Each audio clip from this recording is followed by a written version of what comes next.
My next life as a villainess, all routes lead to doom. Volume 3. Chapter 4, My life as a captive continues. Just when I had finally found out the motive behind my kidnapping and made friends with Selina, that butler appeared. The young man by the name of Rufus, a butler who was always by Selina's side. He had appeared out of nowhere and declared some disturbing things. He claimed that Selina would be used as a scapegoat for the kidnapping plot, that she would disappear with Prince Ian, and that I would disappear with Jedward as well. I was stunned, and for a while I just stood there, dumbstruck. Before I realized it, he had already left the room with the unconscious Selina in his arms. By the time I got a hold of myself and decided to chase after him, the door to my room was locked again, and I was left alone. It was now late into the night. But of course, even I couldn't rest my mind in a situation like this. I couldn't stop thinking about what Rufus had said. And Serena had collapsed and fallen to the ground, just letting her sleep for a while, he'd said. But the way she had fallen asleep was nothing like how I'd been made to pass out at the school festival. He hadn't knocked her unconscious or anything like that. There was nothing. Selina simply collapsed quietly, just like that. Rufus claimed that it was his doing, yet I didn't see him use any kind of drug or brute force. He just placed a hand on her shoulder. The power to put someone to sleep just by touching them. I only knew of one thing that matched that description. It was a power I had learned about last year, when I was involved in that incident, the dark arts, magic that was only usable by wielders of darkness. The forbidden magic that was capable of manipulating the hearts and minds of others. As soon as I asked Selina about the reason behind my kidnapping, that man would always interrupt us. She would then immediately fall silent, and her expression would go blank like a doll's. I had a hunch. If my assumptions were correct, then that man, Rufus, was a wielder of darkness. Actually, dark magic could technically be obtained by anyone as long as they were born with the ability to use magic. However, a ritual and a sacrifice were required, and said sacrifice was the life of another human being. Dark magic was capable of controlling the emotions of others, but also of taking their lives. It was taboo, and its very existence was hidden from the general public. If Rufus really was a wielder of darkness, then he must have gained his abilities through the ritual sacrifice. That meant that he was entirely capable of murder. Of course, it could have been forced upon him, like how it had been with Raphael. But the way he looked at the fallen Selina with those cold eyes, and the way he smiled, as if he were enjoying himself. Thinking about it made shivers run down my spine. I'd thought that I would be completely unable to sleep, but I ended up falling asleep and slumbering through the night. Come to think of it, I had slept equally well on the night before the graduation ceremony, which is when all the catastrophic bad ends could have occurred. So really, I guess I was able to sleep well at any given time or situation. I surprised even myself with my sleeping skills, especially after I'd been directly threatened by my kidnapper. He had said that I would disappear. And of course, the one who woke me from my deep sleep was none other than... I can't believe this after everything that happened. You're just sleeping here? Does this kid have nerves of steel or something? It was an exasperated voice from someone near me. It sounded very frustrated. HNNH. I was having such a good rest, too. What's with all the ruckus? I thought. As I slowly opened my eyes, a familiar man came into view. I saw him last night, I think. His name was Rufus. I am honored that you would remember the name of one such as myself, Lady Katarina. I do think, however, that it would be a most prudent time to rise. It is already past noon. For some reason, he sounded very different than when I was still half asleep. But my ears did not betray me, it was the same voice. Then I suppose he's the one who woke me up. More importantly, though.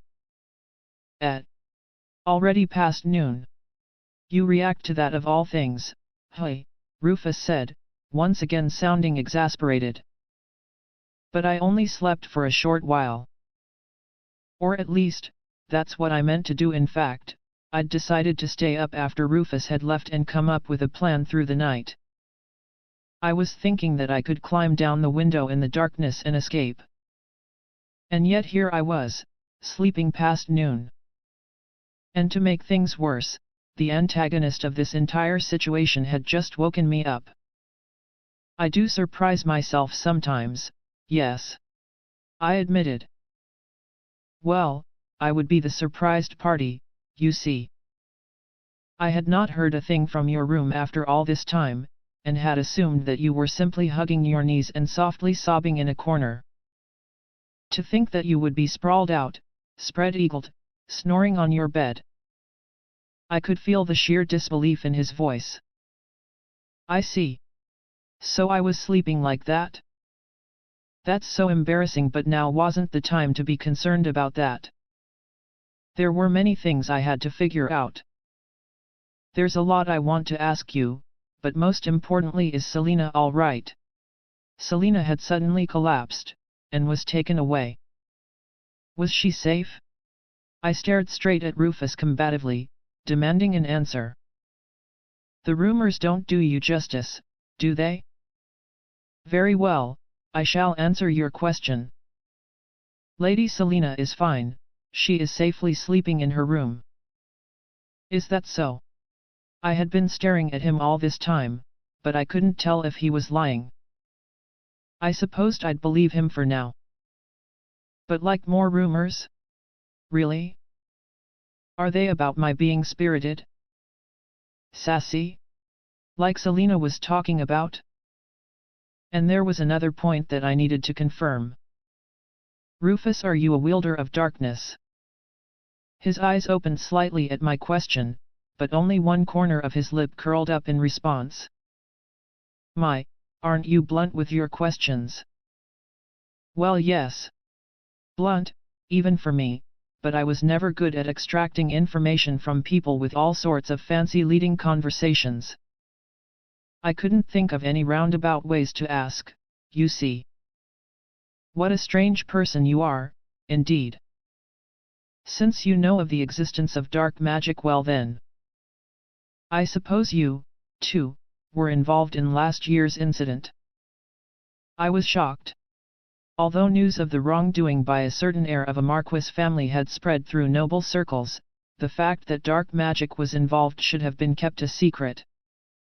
Rufus continued on, as if reading my thoughts. Surprised? Since that was supposed to be all hushed up. But you see, it is impossible to cover everything up. After all, many nobles with close ties to the Dyack family are quite shady individuals themselves. Rufus allowed a crooked smile to creep into his face as he made his declarations. So you see, he, too, became interested in dark magic. Him who? That would be my master. I became a wielder of darkness under his orders, before making my way into the family of Duke Berg. Why though? I asked, still trying to aggressively extract information from the somewhat changed Rufus. Didn't I already mention it just now? So that Lady Selina could become the scapegoat for all these kidnappings and other assorted sins. So that she would disappear with Prince Ian, vanishing from the struggle for the throne, and eventually noble society altogether. The same goes for you and Prince Jedward, too. Why would you do such a thing? Why? Of course it's because you're in the way, that's why. I am working on behalf of the first Crown Prince, you see. Prince Geoffrey desires the throne, and he is the kind of individual that would not hesitate to resort to various means to achieve his goals. So Prince Geoffrey wanted the throne. Ian and Jedward were simply in his way? What about Alan, then? It was a serious conversation, and there were so many things I needed to think about. But from the corner of my mind, a soft complaint from Alan, why am I the only one not included? Hey. Ah, it's okay, Alan. You're still growing, I thought, mentally comforting the discontent Alan in my mind. Rufus, however, seemed to interpret my silence differently. Surely even you are terrified now? Well then, I suppose that's all we need to talk about, now. I've left a light meal here, do help yourself. With that, Rufus left, but not before saying, well then, ring this bell if there is anything you need. With that, I was alone in the room once more. I had slept a lot and wasn't tired anymore, so I supposed I should have that meal, for what it was worth. It was definitely on the light side, only consisting of a few types of small buns. Honestly, this is nothing more than a snack for me. Still feeling somewhat let down by the small portion size, I grabbed a small, round bun off the tray and sank my teeth into it. What? This is incredibly delicious. I'd sampled quite a few delicious buns and snacks at the festival stands not long ago, but the taste of this small bun was wonderful, you couldn't even compare them. Its exterior was soft and tender, but its inner texture was chewy and delightful. I could become addicted to these buns. And what is that, in the corner of the plate? This cream-like substance, is it meant to go with the buns? I held the ridiculously delicious bun in my hand and dipped it in the cream. Ooh! This is truly amazing. Something else indeed. While seeming like nothing more than custard cream at first glance, the reality is quite different. This terribly sweet, yet refreshing, otherworldly taste. An incredible match for this bun. Alright. Next up is this flatbread-like bun here. Ah, this one was delicious, too. Just who was the person that made all these delicious morsels? I simply had to ask at the next chance I got. And so, I finished the delicious bread in a matter of minutes. Now with some food in my stomach, it was time to seriously think about the details surrounding this kidnapping case. Slow as usual, hey, Alan's voice in my head said, but alas, what could I have done about it? I'd overslept. All right. We shall now commence an insightful analysis of the kidnap with a mental meeting. Meeting Chairwoman, Katarina Clays. Meeting Representative, Katarina Clays. Meeting Secretary, Katarina Clays. Well then, I do think we should begin by sorting out the facts of our current situation. I would like to hear everyone's opinions on the matter. Yes, if I may. Perhaps we should start our deductions by organizing what we heard from Selena last night, as well as what Rufus said. Yes, very much so. A good idea. I agree. Well then, from what Selena had said yesterday, she's been depressed all this time, under the impression that she was of no use to Prince Ian. That's right. And then this playboy butler, Rufus, appears at Selena's side, proposing to kidnap Katarina so that she may be useful to Prince Ian. Are the facts straight so far? If that really was the case, then perhaps he used the dark arts on Selena. And then, Selena, obediently following Rufus' plan, kidnaps Katarina. However, Rufus' true goal is to pin all of this on Selena. She would be the scapegoat, and this would lead to her and Prince Ian's downfall, correct? Miss Katarina Clays. What skillful, acute clarity. More so than usual. Did something special happen? Heh. You see, I had some delicious bread and a good night's rest. My mind is now clearer and sharper than it has ever been, breaking all known barriers. That's amazing. As you are now, Miss Clays, you could start calling yourself Great Detective Katarina. Oh, I like the sound of that.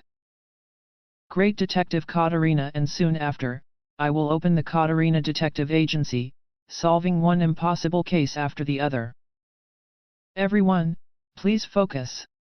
This conversation is getting derailed. Apologies. All right, back to the topic at hand from what Rufus said. His master was the one who had instigated this entire kidnapping affair, and that this is all to clear a path to the throne for Prince Jeffrey.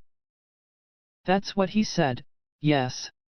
In that case, is the true mastermind behind all this Prince Jeffrey himself. But then I can't see him doing such a thing, especially after meeting him at the school festival. Yes, and even the treats he brought were delicious. Ah yes, they were delectable. Yes, I would love to try them again. Ah, just thinking about it makes me hungry. Honestly, that bread was delicious, but there wasn't quite enough of it. Well said. That small portion size enough for feeding the birds, perhaps. Ugh. The conversation is getting derailed once more. We have to get back on track. You say that, but I've already used my head quite enough. Now I'm hungry, and I can't think of anything but food. I feel the same way.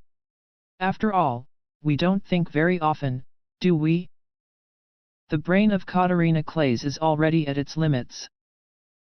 It thirsts for sugar. It is as you say. All I can see in my mind are images of food. Bread, meat, fish, cakes, cookies, pies, apples, oranges, grapes. And so, the Katarinas started talking about food and nothing else. The meeting was forcibly aborted. I can't do this anymore. All I see in my mind is food. I know. I'll have something brought to me. With that, I leapt up, swiftly ringing the bell that Rufus had left me. No way. Just how fearless can you get? Is this kid even really a noble lady? Rufus muttered, in a tone somewhat different from the one I was used to, as he poured me a cup of tea. When Rufus arrived after I rang the bell, he'd said, "Oh, what have we here?" Even the great Lady Katarina is uneasy, now? However, your role is to remain here just for a little while longer. He spoke with a villainous smile on his face. My response was simple, "Oh nah, nothing like that. I'm hungry, actually. Please give me something to eat. It'll be tea time soon, right? I'd appreciate some sweets and tea." Rufus froze at my words. For a while, he remained unmoving before a loud, audible rumble rose up from the depths of my stomach. The sound was enough to knock him back to his senses. He left the room and then returned with a small cart laden with tea and snacks. Although he did seem somewhat scary a few moments ago, he did listen to my request and brought me the food and drink I asked for. Maybe he wasn't such a bad person after all. Well, here it is. Enjoy, he said, handing me a cup of tea as he did so. Thanking him, I took the cup in my hands. Could I ask that you join me for tea? I don't really like to have it myself, I said. It was true, my friends usually had tea with me. Even the previous day, Lana had accompanied me. I figured it was fair to ask Rufus to join me this time around. He did bring me food, after all. Surely this wouldn't be too much to ask? So I thought, but I was merely faced with another empty expression of surprise. Rufus really likes this expression, hey? You really are, whatever. There'll be no end to this craziness if I keep on getting surprised. Rufus sat down across from me, a cup in one hand. So I guess he's not a bad person after all, just as I thought. One thing was bothering me, though. Did the way you speak just change? Although I had spoken to Rufus somewhat freely, he had always addressed me formally, like earlier in the noon. But now, he was speaking very casually. Ah that, yeah. I had to play the part of the butler, see, so I had to talk that way. But dealing with someone like you and keeping that up at the same time gets kinda dumb eventually, you know? That's why I've gone back to talking like I normally do. I can change it back if it causes you distress, my lady. That final statement sounded unnatural, and was accompanied by an artificial smile. Now, more than ever, I could feel the dissonance. No, this is fine. Having you go back to talking formally feels somewhat gross. Ha, you think? But so you said you were playing the role of a butler? So you never really were one. Now that I was talking to him in this way, Rufus seemed nothing more than a young man from a downtown district. And yet he'd looked more butler-like than Sebastian, the Clays family's butler, when I first met him. Do I look like a butler to you now? Not really, no. No matter how I look at it now, you just seem like a young man from some downtown district in a nearby city. I felt that I should offer a simple, honest answer. Not bad. You're spot on. Pretty good, Rufus replied, seemingly impressed. Actually, you're a noble, right? And you go downtown? Sometimes. I dress up and look the part. I actually dragged Keith along and went pretty often. The food was cheap, there was fun to be had around every corner, and more than anything else, I liked the feeling of being a simple commoner. That was, of course, all a secret. If Mother knew about it, she would be so upset and would start telling me off for wandering off and fooling around again. But then you really are just an average guy from a downtown district? Were you born there? Well, no. You got it right, mostly, but I wasn't born there. My social life was spent there, yes, but I was born in the slums. Eh? Slums? There are slums in this kingdom. I understood what the word meant. But the kingdom that I lived in did pretty well for itself, mainly due to many of its population being gifted with magic. Even the commoners of these lands lived better than those in surrounding kingdoms and countries. So I'd been taught that slums didn't exist. Did I simply not know of them? Rufus, however, quickly dispelled any doubts I had. Ah, you got it all wrong, see. I wasn't born in this kingdom. Is that right? So would this make Rufus a foreigner? I wondered. I couldn't tell just by looking at him. To me, he didn't seem foreign at all. When I was a kid, I was playing around with my friends from the slums when I got caught by human traffickers. So I got sold, and wandered from place to place until I was bought by my current master in this country. Although his words were overwhelmingly casual, the reality behind them was not, and for a while I found myself at a loss for words. Surprised? A noble raised with love and care probably won't believe this, but it's more common than you think, you know? Especially in poorer countries. If anything, I'm lucky, right?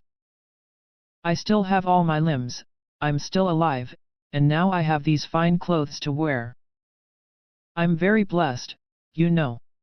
Rufus said, as his eyes gazed off into the distance at some faraway place beyond the confines of this room. Some kind of feeling was rising up in my chest as I watched him. I wondered what it was. Ha, cat got your tongue? Even you are silent now. Or are you pitying me, thinking this is all really sad? Sorry, but I don't need any of that. To begin with, I don't think of myself as unfortunate. The corner of Rufus' lip curled up once more. His blue eyes stared right at me.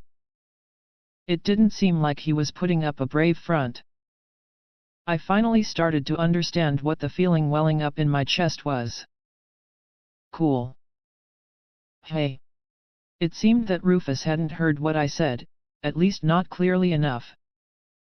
I repeated myself. I think you're pretty cool, Rufus. What's this all of a sudden? Well, I get that I don't look too shabby, but...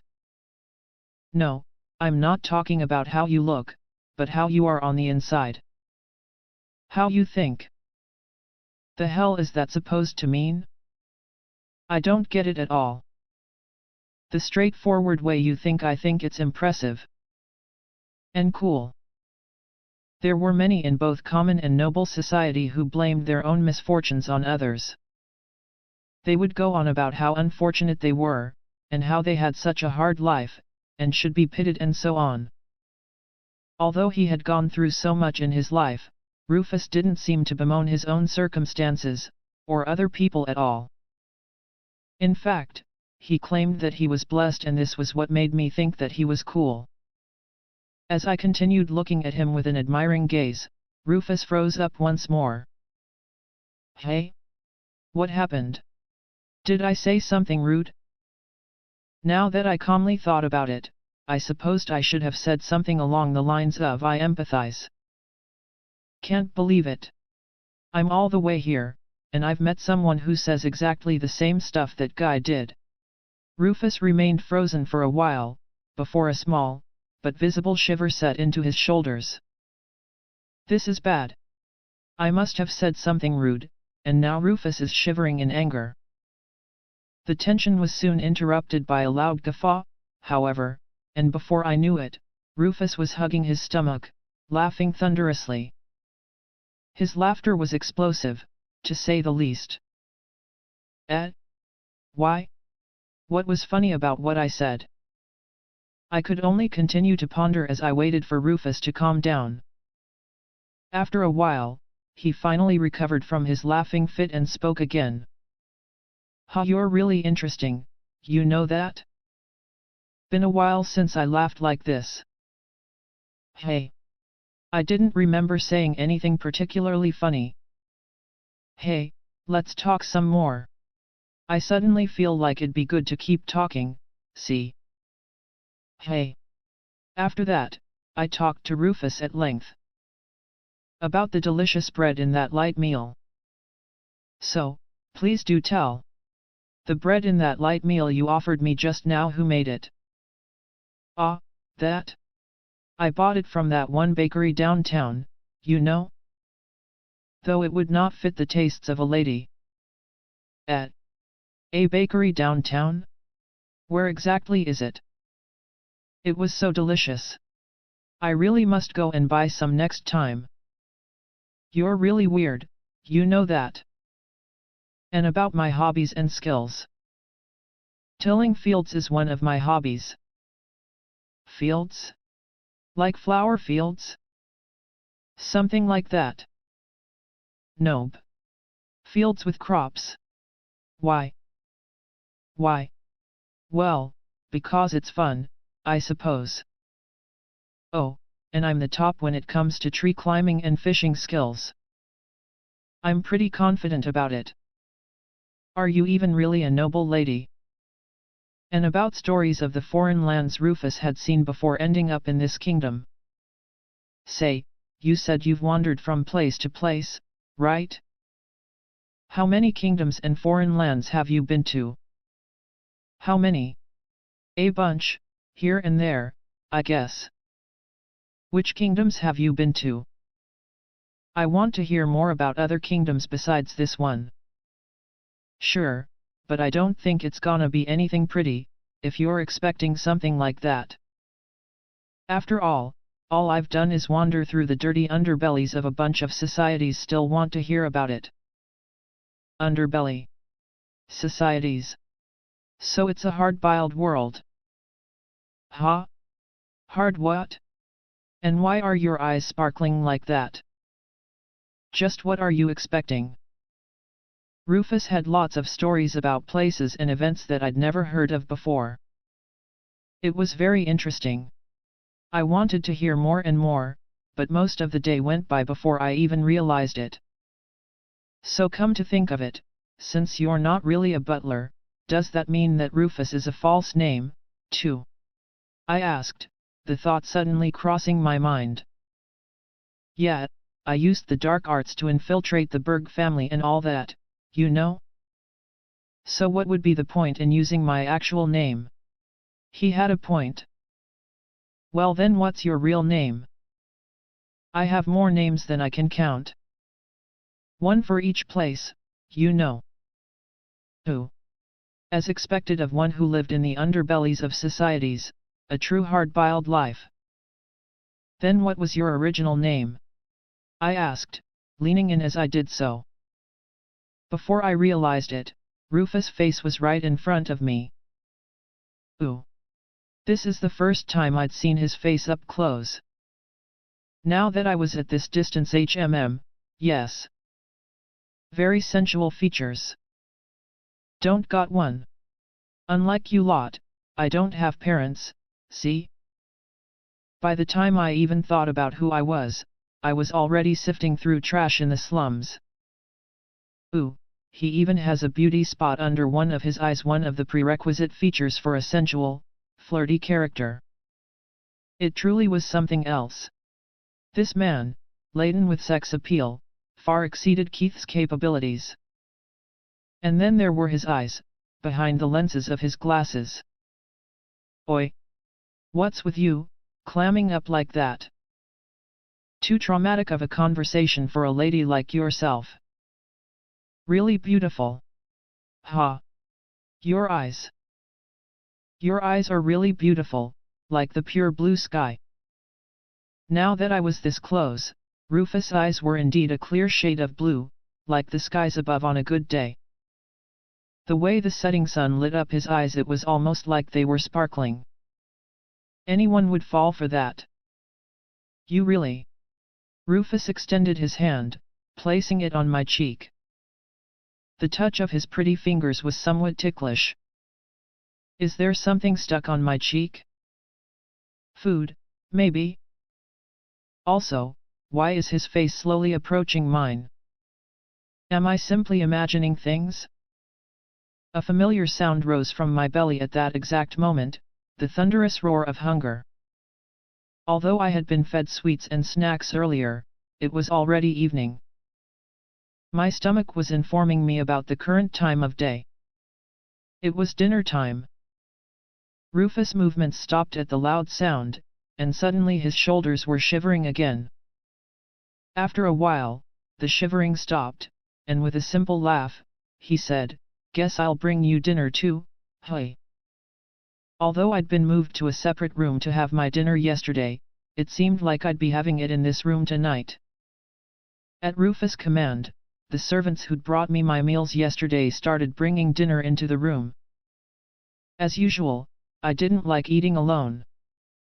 I invited Rufus, and he was quick to agree.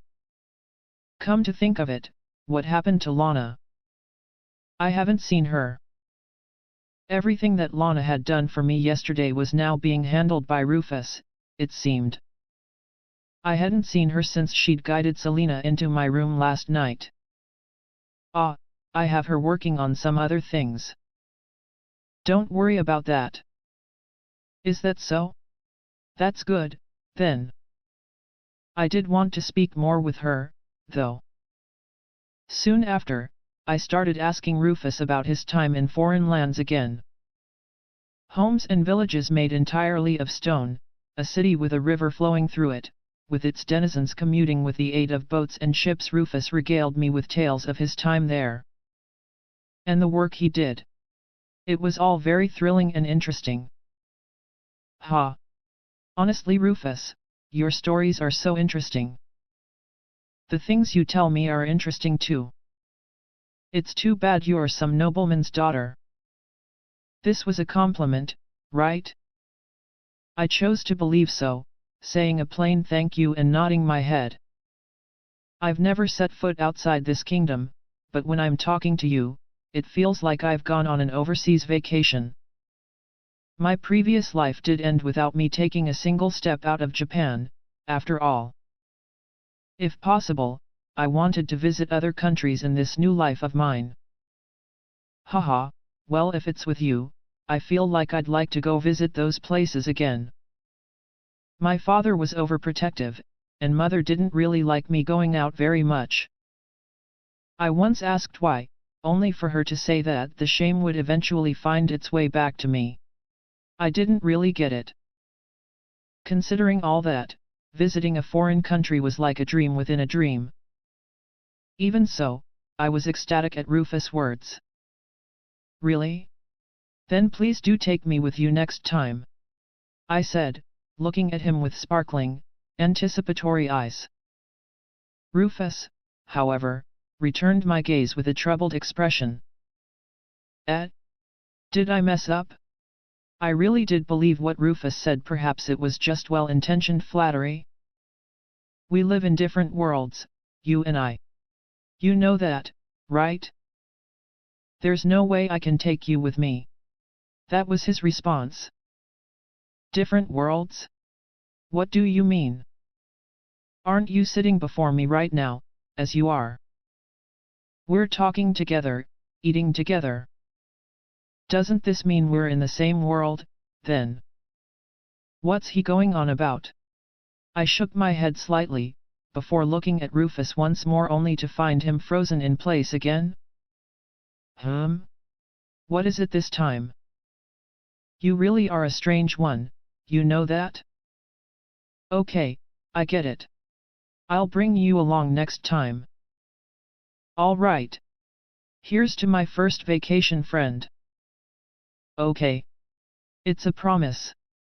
Let's pinky promise, I said, holding out my little finger. Rufus, however, didn't seem to understand the gesture. Ah, right, those probably don't exist in this world. How are promises made in this world again? That's right. I headed to the drawer where the dress I had initially worn at the time I was captured was kept and stuck my hand into its pocket. There it is. I held it tight and returned to Rufus' side. I then placed the item squarely in his hands. Here. A symbol of our promise, I am entrusting it to you. Although there was no such thing as pinky promises in this world, an equivalent did exist, and that was handing over a personal possession to the other person. This is a brooch, Rufus said, staring at the object in his hands. It was a brooch indeed, the blue one that my classmates had encouraged me to buy. It is a pretty color, right? It matches your eyes. The blue of the sky. I retrieved the brooch from Rufus' outstretched hand. And then if you tilt it this way so that it catches the light, see? It's azure now. Aqua blue. Like how my eyes are, right? With that, I returned the brooch to his hands once more. The color of your eyes, and the color of mine, this brooch is both at the same time. Perfect as a symbol of our promise. I personally thought it was an amazing suggestion, and was very proud of myself. Rufus, however, was making that familiar dumbstruck expression again. What? Why? What happened? How very mysterious, I thought. Suddenly I felt myself drawn in. Rufus had put his arm around me, bringing me close, and before I knew it, I found myself in his arms. In the very next moment, he had swept me off my feet, and he was now apparently carrying me entirely. I feel like you only see this kind of princess carry in manga or games. But why? I was at a loss as I found myself being transported to the room's bed, before Rufus promptly placed me down on it. Being with you warms up my chest, you know. Been a while since I felt anything like this. Hey? What's with this position? My back was now squarely on the bed, and Rufus was looking down at me from above. At some point in time, the glasses he wore had come off as well, and I was able to get a much better view of his blue eyes, now that the lenses were out of the way. He really does have pretty eyes. They were so beautiful that I forgot this strange situation in an instant. Hey, would you like to be mine? His pure blue eyes were such a wonderful color. If you keep looking at me with your eyes sparkling like that, don't complain if I end up doing something, Rufus said, bringing his head close to my neck. The sound of his breaths finally jolted me back to reality. What is this situation? No. It can't be. Placing me on the bed like that, he's going to use the dark arts on me and put me to sleep. I'd let my guard down, thinking he was a nice person, but it didn't change the fact that he was responsible for my kidnap in the first place. He even said that he would have me disappear at this rate, I'd be put to sleep for multiple days. While my 2-day magic-induced slumber last year was quite refreshing, it was hard on my body when I did wake up. If I was put to sleep again for 2 days, that would be fine, but a few weeks, the mere thought of the ensuing muscle pains was enough to worry me. Wait, Rufus. A slight spike of pain spread through my neck as I opened my mouth to speak. For some reason, I felt like I had experienced this before. What was it, again? Was I being bitten by a bug, perhaps? Just as the pain was about to steal away my consciousness once more. Bang bang! 2 loud thuds came from the direction of the door, followed by Lana's loud voice. Master Rufus, are you available? Rufus clicked his tongue softly at her words. I am currently occupied. But Lana wasn't so easily driven away. It is quite an urgent matter, came her response, in the same loud voice. In the end, Rufus gave in, climbing off the bed and heading towards the door.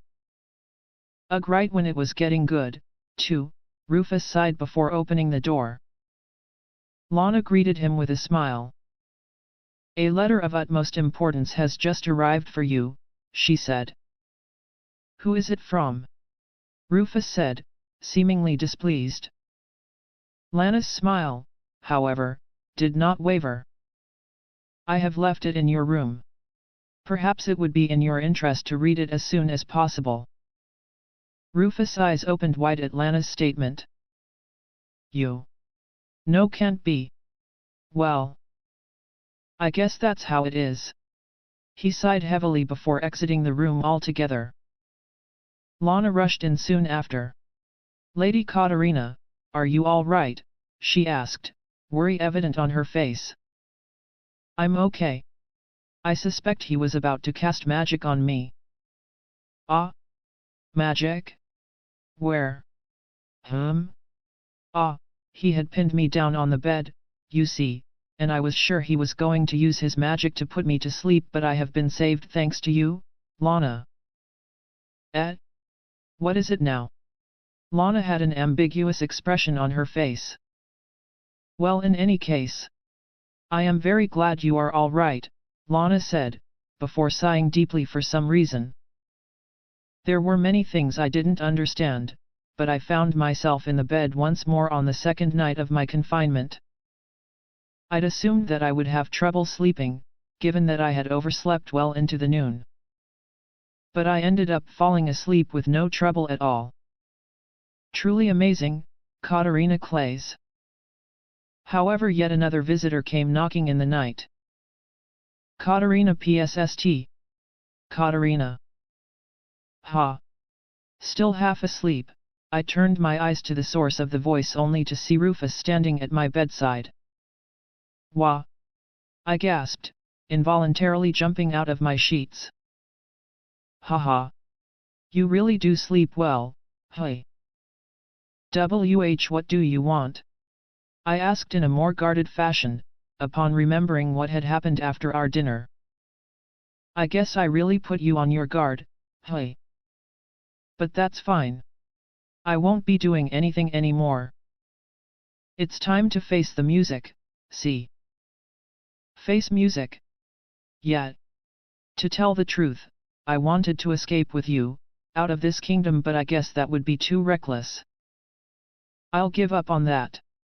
It's become all very complicated, see, because of this magic. Seems like I have to be good for a while and be taken into custody.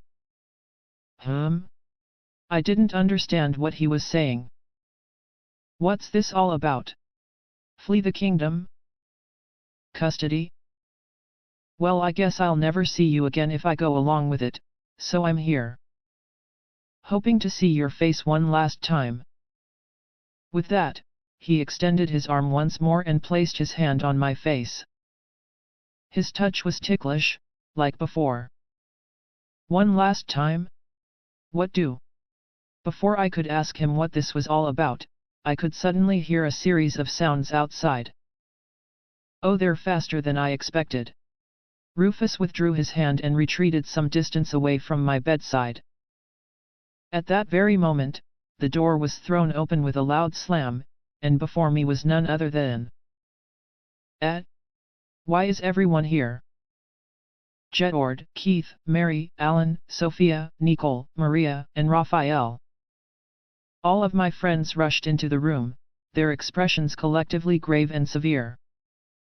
Leading them all was... Lana. Yes.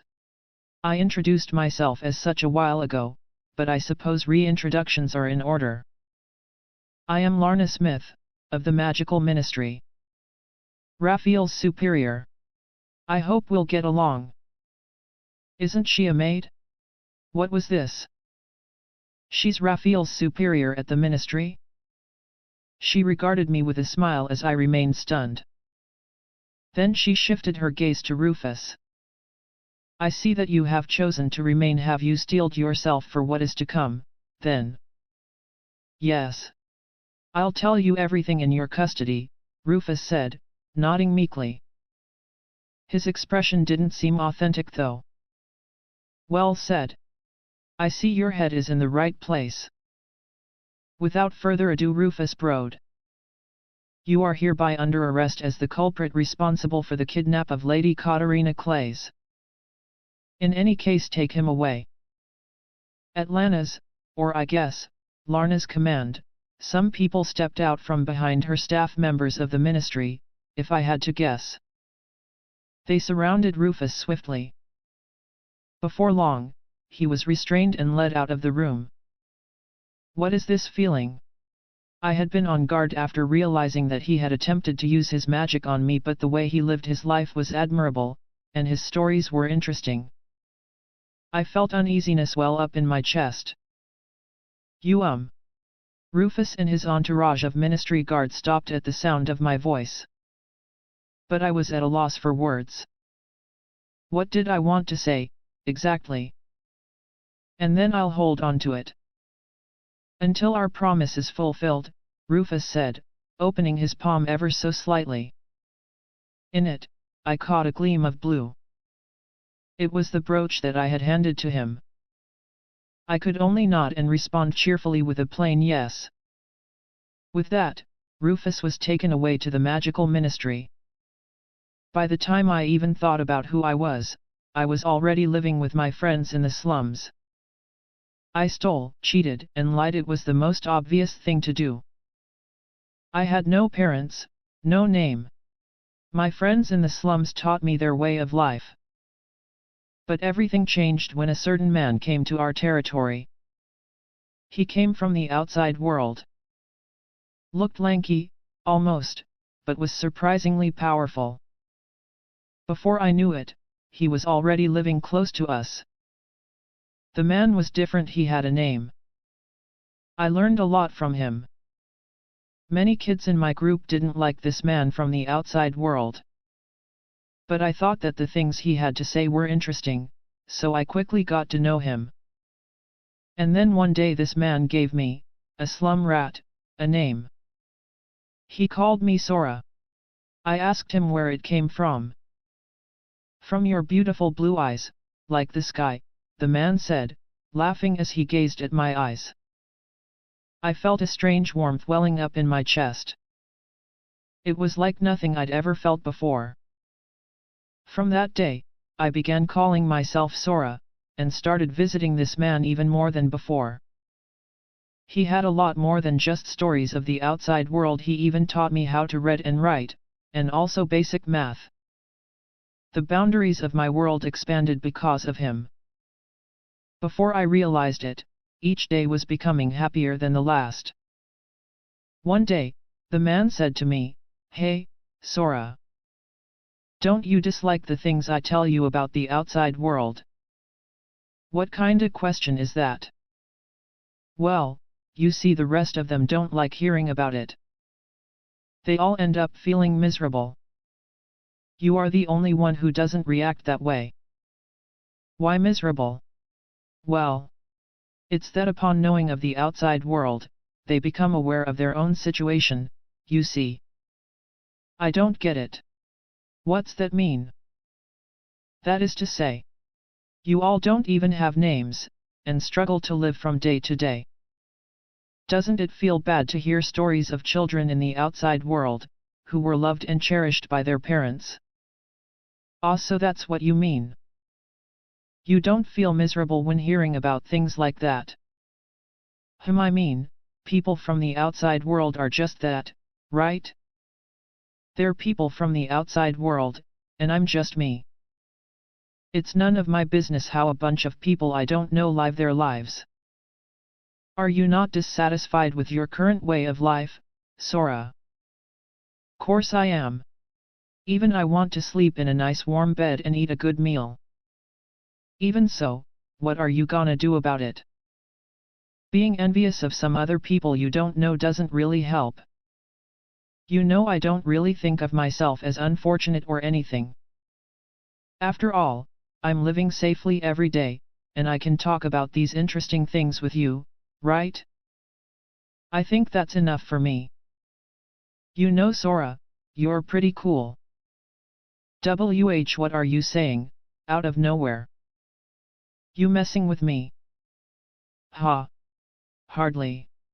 I just feel that the way you think is really admirable. It's cool, you see.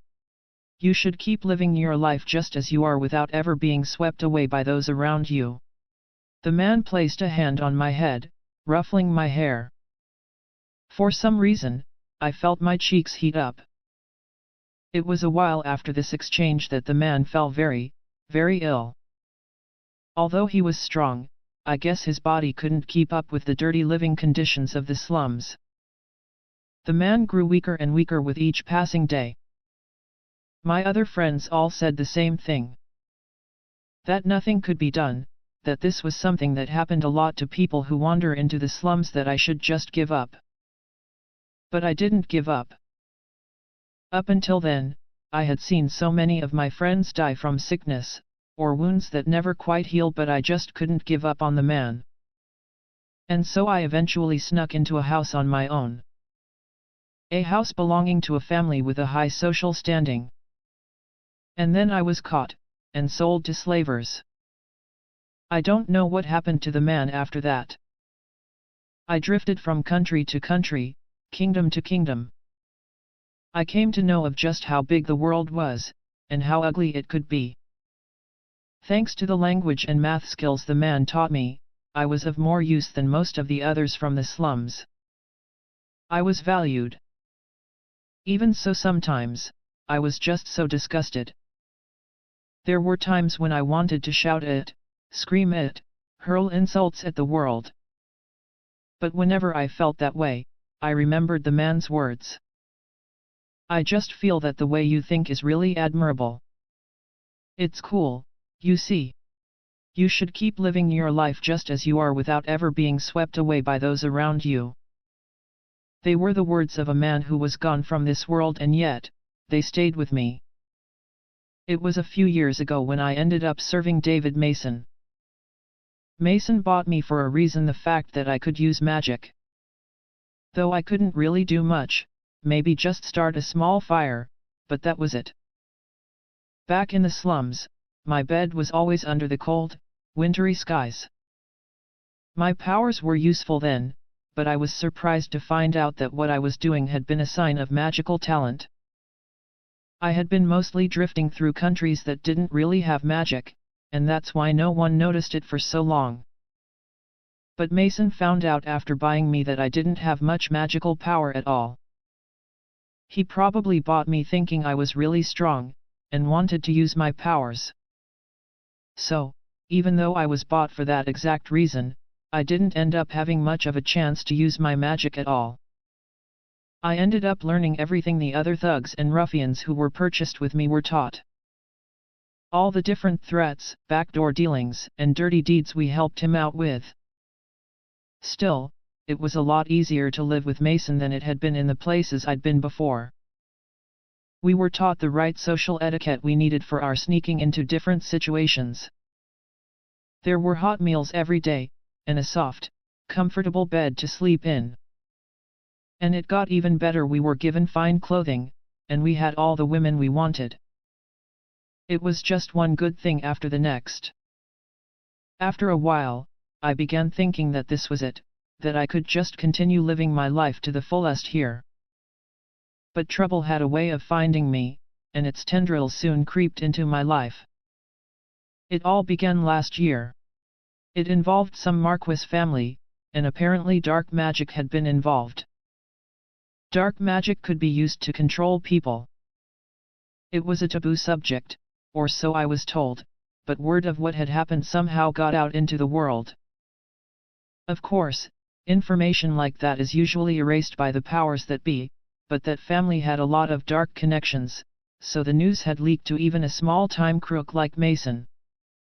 That was how I learned about dark magic, the dark arts, and how people got that kind of power, the power that Mason wanted. To get it, someone who could use magic had to perform a ritual that involved a sacrifice. That sacrifice was another person's life. Mason, of course, didn't have any magic, and that was when he remembered that I existed. Under his orders, I would obtain dark magic. And so I underwent the ritual with a sacrifice. Mason had prepared an elderly person with no living relatives. Honestly, the idea of sacrificing someone to gain powers seemed very suspicious to me. In fact, I doubted that it would even work. But Mason, despite being a small-time crook, had actually done the work and received reliable information. As a result, I successfully gained the powers of the dark arts. But when I actually tried using it, I realized that it wasn't as powerful as you might think. There were a lot of rules. For starters, it was impossible to make someone feel emotions that they didn't originally have. For instance, I couldn't make someone love something that they hated and vice versa. And then there was the fact that my magical power was low to begin with. This is probably why my dark magic didn't work on people who were really strong in magic. If their magic was stronger than mine, it was hard for me to affect them. Mason was pretty irritated when he realized all this. The man known as David Mason belonged to a political faction that supported the first crown prince of the kingdom, Geoffrey Stewart. He was probably promised a high position once Geoffrey became king, so he did everything he could to ensure that Geoffrey would take the throne. That was why he ordered me to become a wielder of darkness to begin with. From what I understood, Mason had planned to have me use these powers on Prince Geoffrey's enemies. That'd be Prince Ian and Prince Jedward. I was supposed to make them renounce their claim to the throne. But the difference in magical power between me and them was too much. I knew it would be impossible to influence them. All of the princes were very magically talented, so even trying would be too much of a risk. For a while, Mason was irritated and upset by the failure of his plans. He even took it out on me. But after a while he calmed down, and eventually decided to think of some way to utilize the dark magic he had. Well, I was the one who had it, but anyway. Mason thought and thought about what to do. He wasn't very smart, but he finally came up with a plan, which was this kidnapping. My target would not be Prince Ian at all, but his fiancée, Selina Berg. Apparently she didn't have very strong magical power at all. I would then use her to capture Prince Jedward's fiancée, Katarina Clays, who didn't have much magical talent either. With that done, the plan was to use the two as hostages and force the two princes to renounce their claims to the throne. After everything was said and done, I would pin everything on Selina, and erase the powerful Berg family from noble society. They were an important family that supported Prince Ian, and this would get them out of the way. At least, that was the plan. Really though, David Mason wasn't a very smart man. I'd been to many places, and seen many types of criminals, but Mason? He was nothing more than a small-time crook. For him to come up with such a complicated plan, well, he tried his best, but there were too many holes. Still, if the plan were to fall through, all I had to do was cut all ties with him and escape. If I couldn't do that, all I had to say was that my master made me do it against my will, and probably shed some tears for effect. I was born with a pretty good face, I'd like to think. If I made an adequate expression of sorrow and cried a few tears, they'd immediately empathize with me. I had so many close calls in my life, and had overcome so many dangerous situations. It would be no different this time. It'd all work out, one way or another. And so, I put on the expensive clothing that was prepared for me and put on some glasses to look the part, and infiltrated the Berg family home. After making the right preparations, I successfully kidnapped Katarina Claes, but... I can't believe this after everything that happened. You're just sleeping here? Does this kid have nerves of steel or something? I said, unintentionally reverting back to how I normally spoke. It had been 2 days since Katarina was kidnapped. Last night, I had used the dark arts on Selena to make sure she wouldn't tell Katarina anything. But that night, Selena snuck out when I wasn't watching. She snuck into Katarina's room and ended up telling her everything about the kidnapping plot, before finally saying that she'd let her go, and that the kidnapping was over. I guess Selena's will was stronger than I'd given her credit for, and the magic had been partly dispelled. I couldn't believe I made such a mistake. Ugh. What a failure. But of course, I couldn't just let things end like that, so I put Selena to sleep with my dark magic. And I made sure to issue a light threat to Katarina too while I was at it. When I visited her room the next morning, I assumed that the silence in her room was one of fear, and that she was curled up and cowering somewhere. But then, noon passed without a sound. Did she pass out from the fear? This is why I don't like dealing with noble ladies, at least, that's what I thought. I entered her room and lying spread-eagled before me was the sleeping Katarina. She was sleeping very well, from the looks of it. I couldn't stop myself from saying something about it. It was just too much. HNNH? Rufus. I guess Katarina finally woke up, sensing that someone else was in the room. Then she called my name. I am honored that you would remember the name of one such as myself, Lady Katarina. I do think, however, that it would be a most prudent time to rise. It is already past noon, I said. She was surprised. Already past noon. For a moment, I went back to my normal way of speaking from the absurdity of it all. You react to that of all things, hey? I do surprise myself sometimes, yes. Well, I would be the surprised party, you see. I had not heard a thing from your room after all this time, and had assumed that you were simply hugging your knees and softly sobbing in a corner. To think that you would be sprawled out, spread-eagled, snoring on your bed. Is she really the daughter of some noble?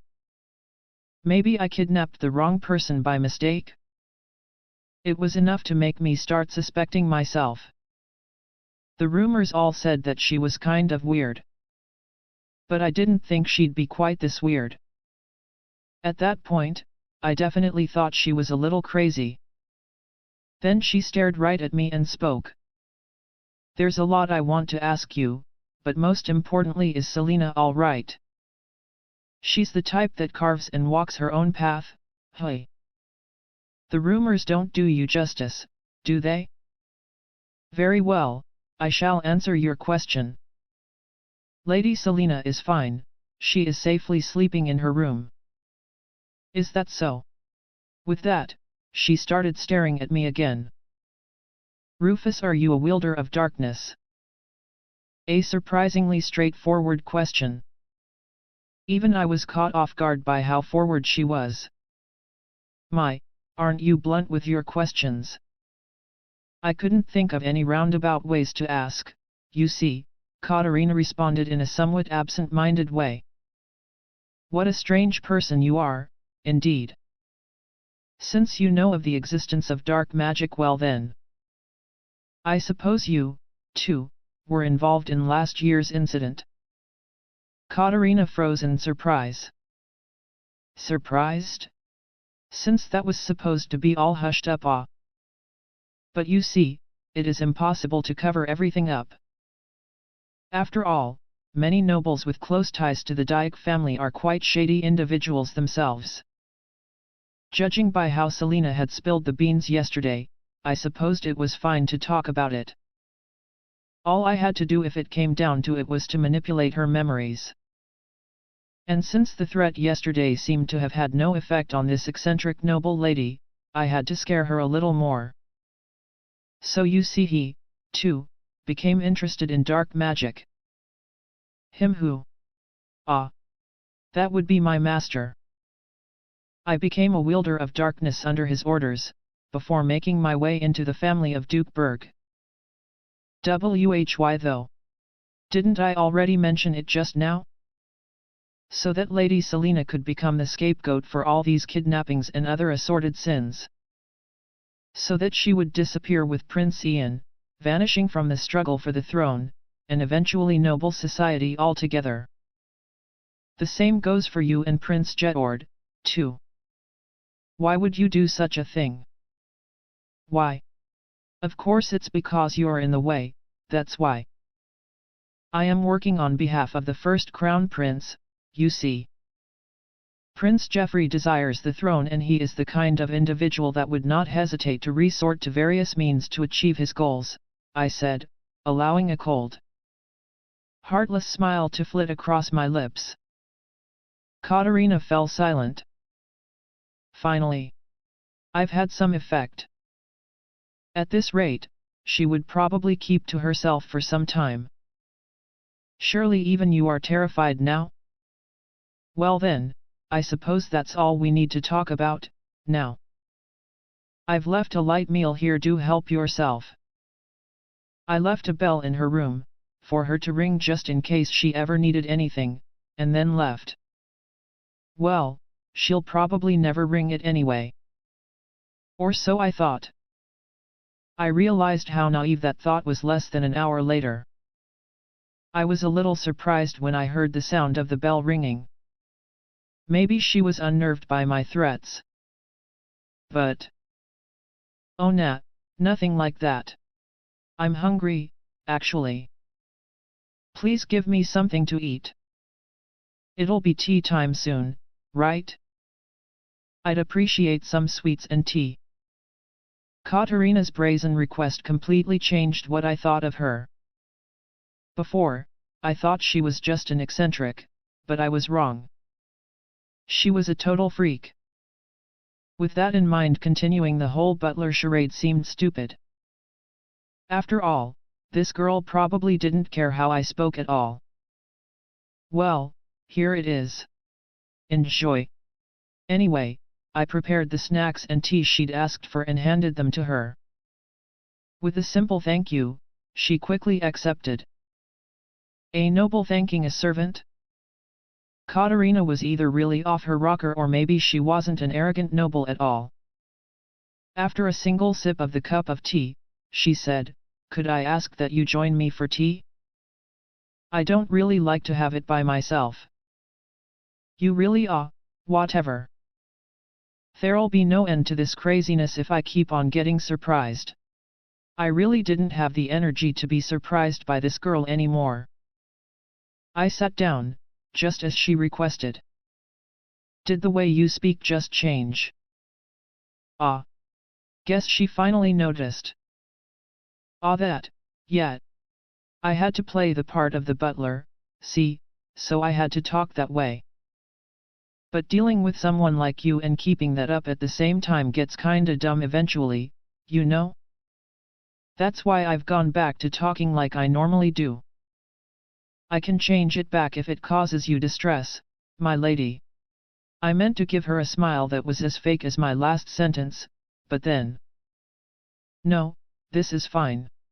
Having you go back to talking formally feels somewhat gross, she declared casually. Ha, you think?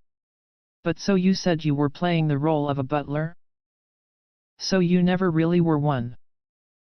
Under normal circumstances, I would have simply evaded the question.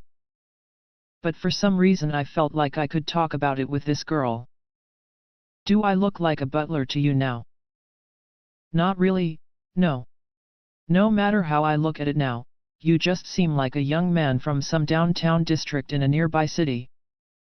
Not bad. You're spot on. Pretty good. Actually, you're a noble, right? And you go downtown. Sometimes. I dress up and look the part. Her answer was honestly surprising. Most nobles look down on the common people, they wouldn't be caught dead in a place like that. Mason was the same way. His eyes probably couldn't even see commoners. That was why he used us however he wanted, like disposable pawns. This girl was nothing like Mason. She was the oldest daughter of a duke, and yet this high-class noble lady was going to a place like the downtown district. Just like the weirdo she was. But then you really are just an average guy from a downtown district? Were you born there? Well, no. You got it right, mostly, but I wasn't born there. My social life was spent there, yes, but I was born in the slums. Slums? There are slums in this kingdom. Seemed like she misunderstood. I corrected her, saying, you got it all wrong, see. I wasn't born in this kingdom. Is that right? Katarina's surprised face made the mischievous part of my heart tingle. I never thought of hiding the fact that I was raised in the slums. I didn't think it's a bad thing, but people who I told furrowed their brows and looked at me like I was dirt. Either that, or they'd look at me with pity, especially if I talked about how I was raised. But Katarina just seemed surprised. I wondered how she'd react if I told her a bit more about my life. With that in mind, I continued. When I was a kid, I was playing around with my friends from the slums when I got caught by human traffickers. So I got sold, and wandered from place to place until I was bought by my current master in this country. Katarina just looked more and more surprised. That reaction wasn't too different from most other people at this point. I went on. Surprised? A noble raised with love and care probably won't believe this, but it's more common than you think, you know? Especially in poorer countries. If anything, I'm lucky, right? I still have all my limbs, I'm still alive, and now I have these fine clothes to wear. I'm very blessed, you know. As I talked, I couldn't help but start thinking of that man, the one who'd given me my name, for the first time in a while. That man probably wasn't alive anymore, but I think I said this same thing to him long ago. I found myself getting a little nostalgic. Returning my attention back to Katarina, I noticed that she was now silent, and had raised a hand to her chest. Ha, cat got your tongue? Even you are silent now. Or are you pitying me, thinking this is all really sad? Sorry, but I don't need any of that. To begin with, I don't think of myself as unfortunate. I had talked about my life and how I'd grown up with the many women I'd slept with before. When they heard about what happened, some of them would be shocked and withdraw, and some would shower me with pity. But I believed what I said. I didn't feel like I was unfortunate in any way. Actually, I was happy, and felt blessed to be able to live this way. Though no one else would really get it, though. Well then, which of the two would this girl be? I narrowed my eyes, awaiting her reaction. After a long silence, she finally spoke. Cool. Hey. I didn't understand what Katarina had just said, and was caught off guard. What's she trying to say? Did I mishear her? But then. I think you're pretty cool, Rufus. There it was again. She said the same thing. What's this all of a sudden? Well, I get that I don't look too shabby, but I knew I looked pretty good. But what was this girl going on about after all this time? No, I'm not talking about how you look, but how you are on the inside. How you think. The hell is that supposed to mean? I don't get it at all. The straightforward way you think, I think it's impressive. And cool. She didn't speak with disgust or rejection, or even pity. I just feel that the way you think is really admirable. It's cool, you see. You should keep living your life just as you are without ever being swept away by those around you. They were alike. What she said was just like what that man had said a long time ago. Can't believe it. I'm all the way here, and I've met someone who says exactly the same stuff that guy did. It felt like my emotions were flowing back into the past. It was a mysterious feeling, as if something that I had forgotten about long ago was suddenly coming back to life. I turned to face Katarina, only to see her sparkling eyes looking straight at me. What is with her, really?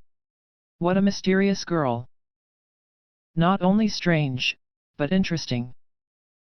I wondered what she thought as I sat there, all quiet. Now she was staring at me with her mouth agape.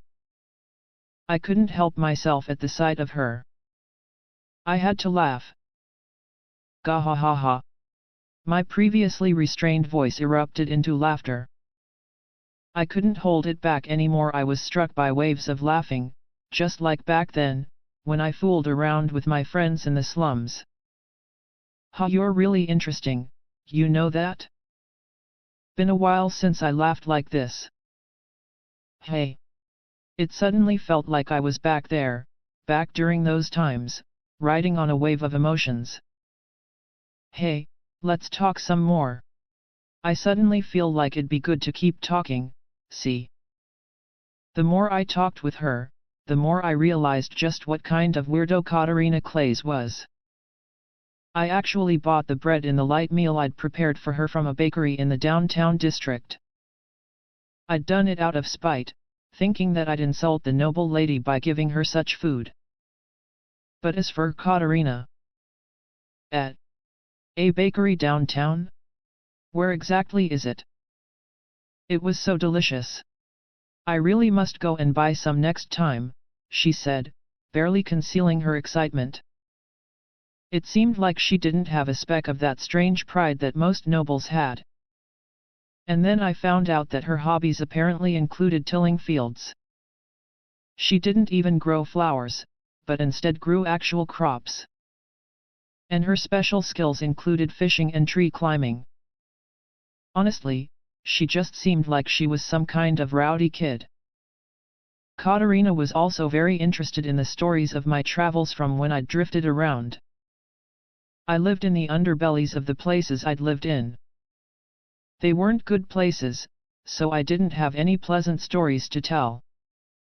Still, she wanted to hear them, and so I told her. I told her about thugs and turf wars, and the dark things I got dragged into, and all that. Any normal girl would find the stories I told terrifying. But Katarina kept nodding with those sparkling eyes of hers. Amazing, amazing, she'd say.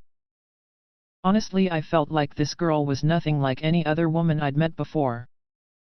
Before I knew it, I was lost in conversation with this girl, and most of the day had gone by. That was when Katarina suddenly, bluntly asked me a question. So come to think of it, since you're not really a butler, does that mean that Rufus is a false name, too? Yeah, I used the dark arts to infiltrate the Berg family and all that, you know?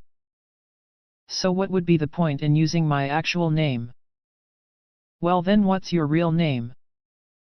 I have more names than I can count. One for each place, you know. It was true. In fact, I had so many names, that all my fingers and toes couldn't possibly count them all if I tried. Then what was your original name? I felt the name the man had given me flash in my mind. Sora, I wanted to say, as Katarina's eyes stared straight into mine. But don't got one. Unlike you lot, I don't have parents, see? By the time I even thought about who I was already sifting through trash in the slums. The first name that was given to me by that man, I hadn't used it ever since. But being asked what my actual name was made me think of that name. I eventually pulled my slightly wandering mind back to reality, and then turned to Katarina once more, only to find her sitting absolutely still. Oi! What's with you, clamming up like that? Too traumatic of a conversation for a lady like yourself. We'd been talking about some pretty heavy things all this time. I guess hearing about how I don't even have a name gifted to me by my parents was a little too much. But then, Katarina responded to my question in a totally irrelevant way. Really beautiful. Ha! What was this all about, all of a sudden? I didn't get it. I could only stare back, surprised, at Katarina's glittering, aqua blue eyes. Your eyes. Your eyes are really beautiful, like the pure blue sky. From your beautiful blue eyes, like the sky, was what that man had said to me, a long time ago. The same man who gifted me with the name Sora. I just feel that the way you think is really admirable. It's cool, you see. What she said just now was slightly different, but the way she thought about things was so similar to him. It was like I was finally able to meet someone I thought I'd never see again. It was a strange feeling. I didn't even realize I was doing it, but soon I was holding Katarina in my arms. My heart was overflowing with an emotion I'd never felt before. It was a precious, truly wonderful feeling. I brushed my fingertips against her soft face, only for her to giggle. I found myself drawn to those pink lips. Then suddenly, a thunderous sound arose from her belly, jolting me back to reality. Katarina's blushing face was right in front of me and I found myself laughing again. Guess I'll bring you dinner too, hey. While I had Katarina moved to another room for dinner because of Selena's wishes yesterday, I decided to have her meal delivered to her room this time. She was a hostage, after all. I couldn't let her just prance around the manor like that. I had the servants bring dinner to her room only for her to invite me again. It's not any fun to eat on my own. By now, I found myself somewhat comfortable with this girl, and any more objections at this point would probably be kind of silly. I quickly agreed. Come to think of it, what happened to Lana? I haven't seen her. Ah, I have her working on some other things. Don't worry about that. Lana was the maid I hired a while ago. She was an accomplice to this whole plan. She didn't have any living relatives, so it'd be easy to silence her if it ever came down to it. I'd originally hired her only for that reason, but I realized that she was actually very useful when I assigned her some tasks. She did her work well and was tight-lipped. She turned out to be very capable. Right now I was having her look after Selena, whose situation had become a little complicated. As we started to eat, Katarina once again asked for me to tell her tales from faraway lands, and so I obliged. Ha! Honestly, Rufus, your stories are so interesting, Katarina said after her meal, seemingly finally satisfied with all she had heard. The things you tell me are interesting too. It's too bad you're some nobleman's daughter. This was my honest opinion. Really, it seemed like having a personality like hers and being a noble lady was probably rough. I've never set foot outside this kingdom, but when I'm talking to you, it feels like I've gone on an overseas vacation. Haha, well if it's with you, I feel like I'd like to go visit those places again, I said absently, going along with the conversation. I didn't expect any kind of actual response. And yet really? Then please do take me with you next time. My eyes widened in surprise. What the hell was she talking about? We live in different worlds, you and I. You know that, right? There's no way I can take you with me. I wasn't ashamed about my way of life. Even so, I knew very well what kind of person I was, and where I belonged. That was why I understood that once this entire farce was over and done with, I wouldn't be able to spend any more time with this girl. Different worlds? What do you mean? Aren't you sitting before me right now, as you are? Katarina said, looking straight at me the entire time. We're talking together, eating together. Doesn't this mean we're in the same world, then? Her expression was like she thought I'd said something ridiculous. Naturally, I found myself laughing in response. You really are a strange one, you know that? Okay, I get it. I'll bring you along next time. Katarina smiled happily at my words. Okay. It's a promise. Let's pinky promise. Pinky what now? What's that? Some special cultural gesture in this kingdom I didn't know about? Realizing that I had been mystified by her words, Katarina got up, as if she'd realized something. She then walked towards a dresser tucked away in the corner of the room and promptly fished out her dress from a drawer. Here. A symbol of our promise, I am entrusting it to you. With that, she placed something on my hand. A symbol of promises, that much I knew. A person would give another a personal possession so that they may hold onto it and give it back the next time they met. There were similar customs in a lot of different countries, but only children or women who worked in the sex trade still practiced it. In this case, Katarina was definitely doing it the way children did.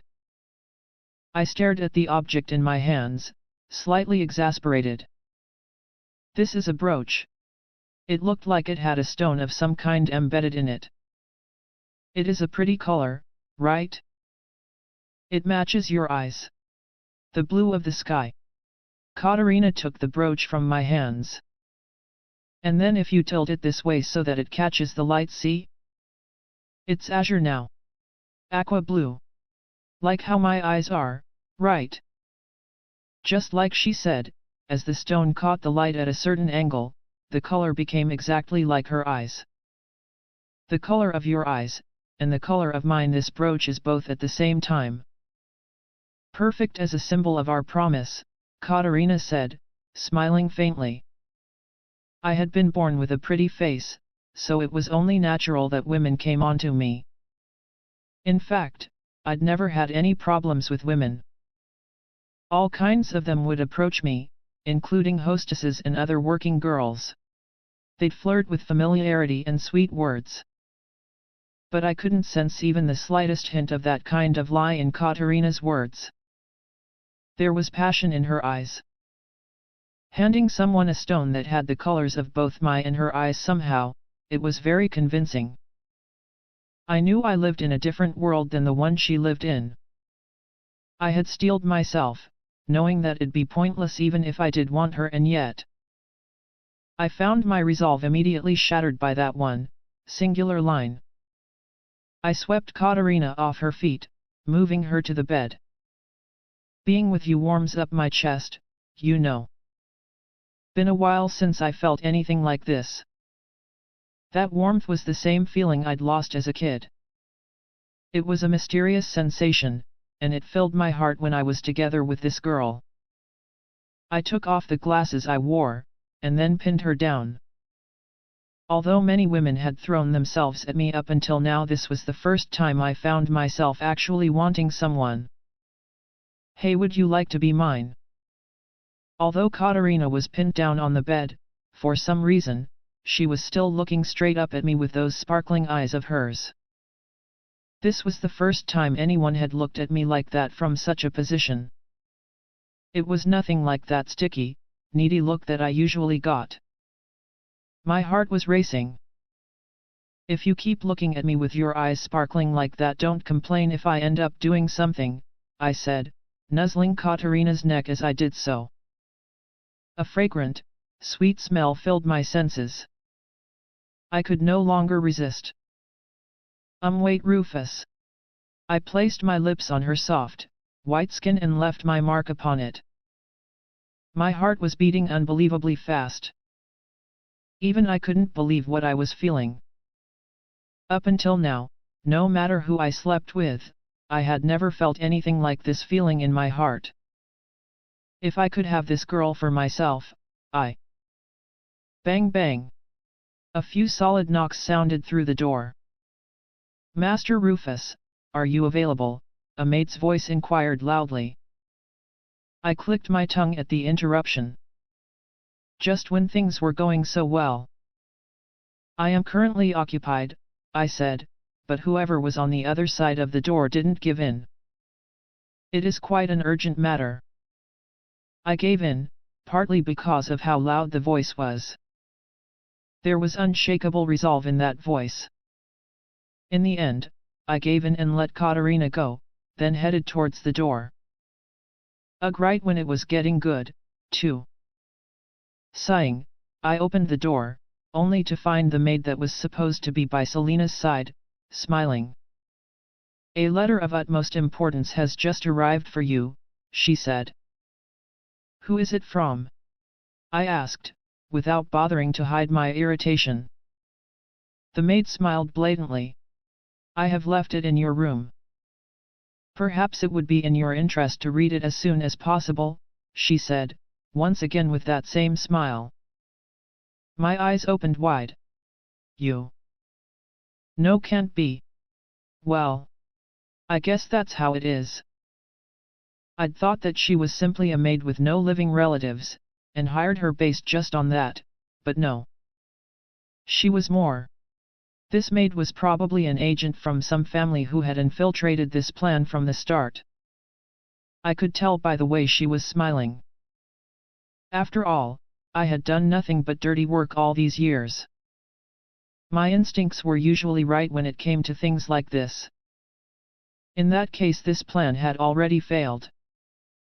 Well, guess that's that. It was a plan with too many holes anyway. With a heavy sigh, I left the room. When I got to my room, the letter was there, as that maid said. It was a letter from Mason. Apparently, his manor was under investigation. I guess the people at the top finally turned their eyes on him. This time, the small-time crook had gone a little too far. So that meant that everything about this plan must have been revealed already.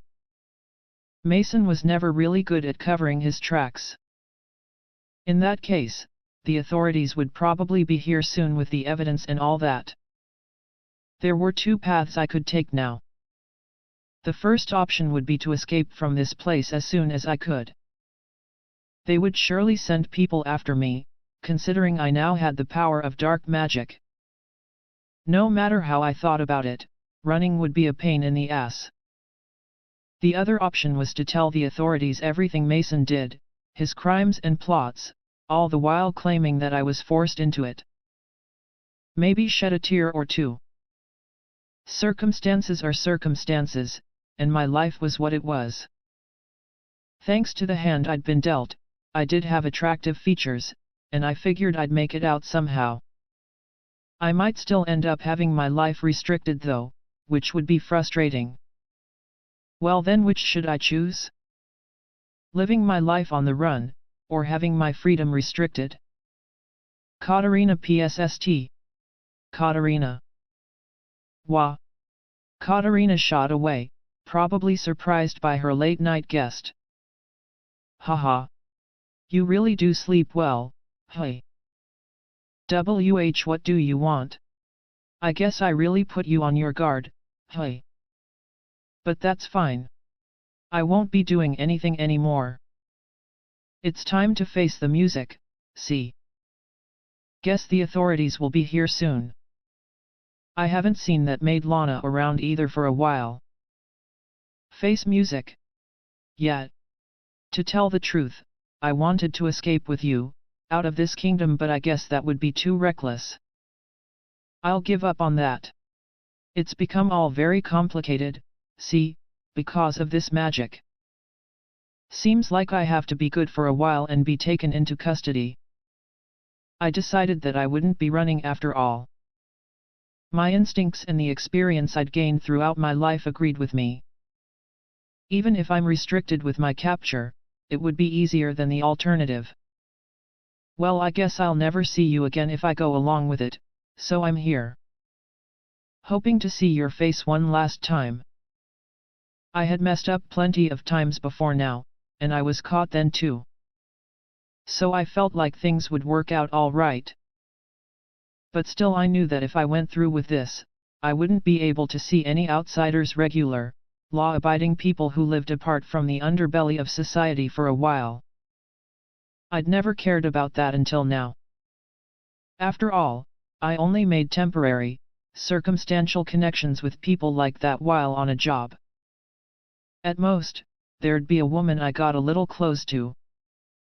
Even in those cases, I never thought about wanting to see her one last time or anything like that. I guess things have really changed since meeting this girl. I placed my fingers on Katarina's cheek, savoring the feeling of her soft skin. One last time? What do? I could hear some kind of commotion outside the room. Oh, they're faster than I expected. I withdrew my outstretched hand away from Katarina's cheek and kept my distance from her bed. If that prince who loved and spoiled Katarina so much saw this scene, he'd probably gut me right then and there. As soon as I'd stepped away, the door slammed open with a loud bang. There was quite the line up at the door. At the front of it was none other than Lana. The maid merely smiled at Katarina's surprised voice. Yes. I introduced myself as such a while ago, but I suppose reintroductions are in order. I am Lana Smith, of the Magical Ministry. Raphael's superior. I hope we'll get along. Ah, I see. So this woman was from the ministry all along. Her presence and aura were completely different from before. She was still the same person from before who I'd dismissed as a plain maid, but now she had an elegant demeanor. Since she could change her presence this much at will, she was definitely no average woman. And then that not-so-average woman turned towards me and said, I see that you have chosen to remain. Have you steeled yourself for what is to come, then? Yes. I'll tell you everything in your custody. I nodded, making sure to look as meek as possible. That would be important to my pitiful youth image. Well said. I see your head is in the right place. Without further ado, Rufus Brode. You are hereby under arrest as the culprit responsible for the kidnap of Lady Katarina Clays. In any case, take him away. With that, a few of the people who had been standing behind her all this time, more flunkies from the ministry, I guess, surrounded and restrained me. Now it was time for me to be taken away, but before we left, that girl called out to me. You Katarina said. Her eyes looked desperate. I'll hold on to it. Until our promise is fulfilled, I replied, showing her the brooch in my hands. Katarina seemed reassured by that, and responded with a somewhat cheerful yes. Chapter 5, The End of Everything. With that, Rufus was taken away, and we were left alone in the room. But Lana, or I guess she was called Larna now, stayed behind. Lady Larna? Thank you very much for helping me, and everything you've done for me all this time. I was amazed that the simple maid turned out to be someone from the ministry. And from what I just saw, she seemed like someone important too. I thanked her again. Larna smiled mischievously. Not at all. Actually, I've always wanted to talk to you. This was all really fun for me. Always. Hey? Did she know about me this whole time? I thought in confusion. Then Raphael spoke up. Ah, she's the superior I told you about at the school festival, remember? Oh, I see. So this is the one who was interested in me all this time? Then have I met her somewhere before? Then does that mean we've met before? I asked. Maybe I'd forgotten someone again? Why yes, we have. I didn't look like this when you met me, though, so I wouldn't expect you to recognize me, Larna said with that same smile on her face. Look like this? What did she mean? Raphael soon offered an explanation. She is quite the professional at disguises, you see, so she has quite a few looks up her sleeve. She is also the one who had taught me how to disguise myself. What? So this person before me was the master of disguises I'd heard about. Amazing. In that case, there was no way I'd remember meeting her before. In fact, I'd probably never recognize her no matter how many times we met. I wonder how she looked when we met before? If I may ask, how did you look when we met? Larna smiled vaguely. What you saw was my exterior. Exterior. My mind went blank at the word. What did it mean? But then, Larna suddenly hugged me and held me tight. You really are cute, aren't you? I did say I'd hug you the next time we met, Larna said, her blue eyes narrowing like a cat. She said would hug me the next time she met? Hey? And those eyes, have I seen them somewhere before? Just as I was about to remember, Jedward intervened. That's enough. Return Katarina to me this instant. With that, Jedward pulled me away from Larna's arms. Ah, what a short-tempered prince, Larna said with a dry laugh. I almost had it, too. Katarina, are you all right? Jedward asked, looking at me with a grave expression. Yes, I am totally fine. That's right. What about Lady Selena? Magic was used on her and I hadn't seen Selena since last night. Rufus had claimed that she was sleeping, but I couldn't help but feel worried. Others from the ministry are currently with Prince Ian, and they are headed to Lady Selena now. There's nothing to worry about, Larna replied. Prince Ian is here, too. Yes. He went pale as soon as he heard about all this. This is the first time I've seen him like that, really. It seems like he was really worried about Lady Selena. Is that so? That's a relief. As I thought, you couldn't truly understand things like this without having a conversation about it. It didn't seem like Prince Ian disliked Lady Selena at all, despite what she believed.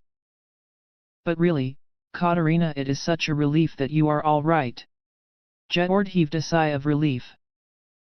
My other friends all said similar things, like, we're so glad you're safe, Lady Katarina. From now on, big sister, do be more careful. Keith said. I understand, I said meekly, not sure what else to say. Even so, you were kidnapped, Katarina, but for some reason, your skin looks more bright and soft than usual, does it not? Jedward said, peering at me carefully. I gulped. Everyone in this room had been so worried, so I couldn't just tell them that my kidnap experience had actually been relaxing and enjoyable. Is that so? Yes. Even the sheen of your hair has improved. Wait. What is this? Jedward said, his gaze suddenly stopping on the region around my neck as he ran his fingers through my hair. What is it? This mark on your neck. What exactly is this? Mark? Neck. What's he talking about? A mark? Ah. That's right. It's from that time. Oh, this? I was just stung by a bug of some kind. An insect? Stung you? Yes. When Rufus pushed me down onto the bed. Pushed you down onto the bed? Hey? For some reason, Jedward was making a terrifying face. What's going on? What exactly do you mean, Katarina?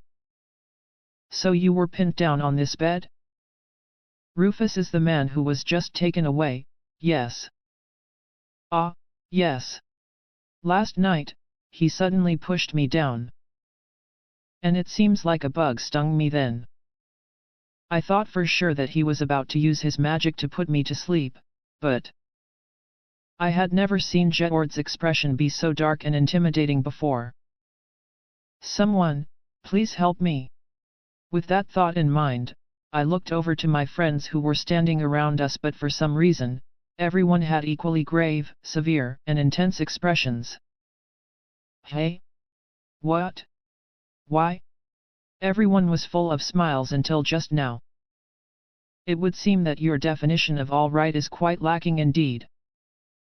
Then, other than you being stung by some insect after being pinned down, did anything else happen? Ah, yes. In the midst of it, Lady Larna knocked on the door, and stopped him from casting his magic on me. Jedward, for some reason, heaved a large sigh. I had thought that I could match your pace and weight, but it would seem that you could be snatched away at any moment. In that case I will no longer wait.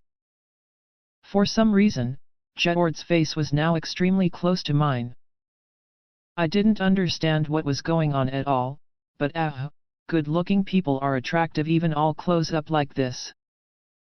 That was all I could think. Before I knew it, Jedward had come so close that I couldn't even see his face anymore. Then I felt a soft, light sensation on my lips. What's going on? Don't tell me, this is... I have decided. I shall wait no longer. I could hardly bear it, the thought of someone else taking you for themselves as I wait, said the black-hearted prince who stole my first kiss, smiling. These lips. My lips. What was this? What's going on? Aren't I just a deterrent against other annoying female suitors? Isn't Jedward actually interested in Maria? Whyk kiss, then. Apparently the room had erupted into an explosion of noise, but I didn't hear any of it. The thought of that kiss just now filled my mind. Why? How? What? I couldn't understand it at all. So it came to be that I, Katarina Clays, who had never had any encounters of the romantic kind in my previous life, had her mind shorted out for the rest of the day. And with that, the curtains finally fell on the kidnapping incident. Selena, Selena. Someone was desperately calling my name. As I opened my eyes, someone I did not expect to see was at my bedside. Prince Ian. Selena. I see you have awoken. I am relieved. With that, Prince Ian held me tight, as if I were someone he loved. It was like something out of a dream. But his warmth was definitely real. I heard everything. I apologize, it was my fault that you went and did that for me. For some reason, Prince Ian was apologizing to me with a heartbroken expression. And no, not at all, it was something I did of my own volition. I acted on my own without thinking. I truly apologize. Upon waking up, I realized that my mind was now completely clear. And now that I thought about what I did, as I relived the events in my mind, even I was surprised at my actions. There was no way that I, being Prince Ian's fiancé, wouldn't cause him trouble if I were to be indicted for a crime. I was ashamed at my own foolishness. There was nothing that could have been done. You were being controlled. Pay it no heed. More importantly, I am truly relieved that you are safe. I was so worried about you. Controlled. I thought to ask what Prince Ian meant by that, but the latter half of his statement blew me away. Oh, you were worried? About me? Of course. You are my dear fiancé, after all. For Prince Ian to say that I was his dear fiancé, but do you not hate me, Prince Ian? If you wish to know the truth, you have to ask Prince Ian, and that's that. I recalled my promise to Lady Katarina, and decided to ask him the question bluntly. What are you saying? Of course I would never feel that way about you, Prince Ian said, looking surprised for reasons unknown to me. It didn't seem like he was lying, however. But we hardly see each other, and all this time, you were distant whenever we did meet. I drew courage from Lady Katarina's words as I continued asking my questions. These were things I had never asked before. But then, Prince Ian's face reddened. Ah! I wonder what happened? That was because you are simply so lovable, and I would not have been able to restrain myself. I froze upon hearing these unexpected words. We are merely engaged. We are not yet formally married. As such, I do not feel that it is appropriate to place my hands upon you when I please. I logically understand that, but as I gaze upon you, your loveliness compels me to touch you. As such, I felt that it would be for the best for me to see you less often and for me to be somewhat distant from you. With that, Prince Ian's face reddened some more. It was a shade of deep red that I had never seen in my life. However, it would seem like my intentions were misinterpreted. I apologize. Allow me to formally make a declaration. I, Ian Stewart, love you, Selina Berg. I love you very much, Prince Ian said, staring straight at me despite his intensely blushing face. It is just like Lady Katarina said. It was impossible to tell what someone else was thinking about. Only the person in question would have the answer, and that was why it was important to have a proper conversation, to talk to each other. It was really just like what Lady Katarina told me. Overcome with happiness, large tears rolled down my face. Prince Ian quickly wiped each one away with his fingers, all the while fidgeting in concerned embarrassment. With the Katarina Clay's kidnapping incident resolved, and a report to the magical ministry turned in, I found myself holding a copy of said report, walking towards my partner's room. I stopped in front of his door. I'm coming in, I said. Please, was his response. He turned to face me as I entered his room with that flippant look of his, as always. Ah! I see that today, of all days, you have made yourself quite plain indeed. Of course. I was disguised as a simple maid with no living relatives. I did have a wig on, though. Saying so, I lifted the brown wig off my head, allowing my natural black hair to reveal itself. No matter how many times I look at it, I must say. Your disguises are really impressive, Susanna Rendell. I am most honored by your praise, Prince Geoffrey, I responded to the casually smiling prince in a dignified, ladylike manner. The professional disguise master of the magical ministry, Lorna Smith, was none other than Susanna Rendell, fiancée of Prince Geoffrey, first crown prince of the kingdom. Other than Prince Geoffrey himself, only those that stood at the top echelons of the ministry knew about my true identity. As to why I had disguised myself, and why I used a false name, well, I couldn't simply continue casually working at the ministry as Susanna, after all. Well, it was because I had hidden my identity that I was able to accept Jeffrey's request in the first place. It was none other than Jeffrey himself who had picked up on Marquis Mason's strange behavior early, and then made the request for me to look into this kidnapping. As a result, we were able to resolve the incident quickly.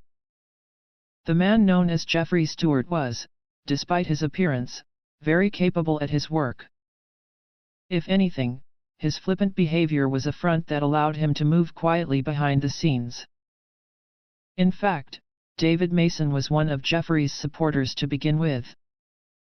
As for why a man who had so many dark rumors swirling around him was allowed into Jeffrey's political factions, well, by allowing these individuals into his political sphere.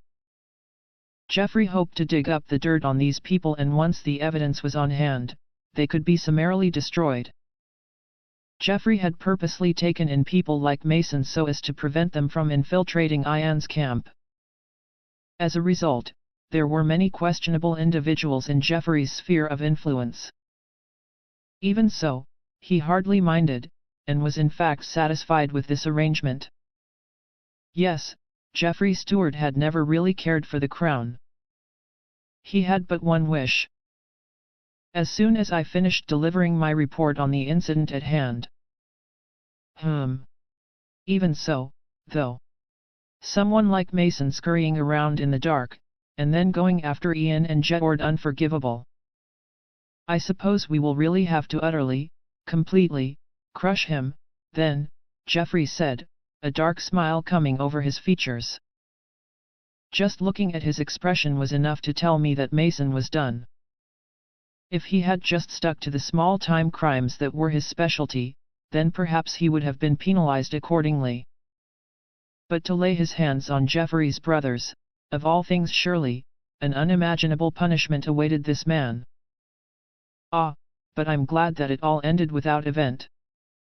So tell me, are my wonderful brothers doing well?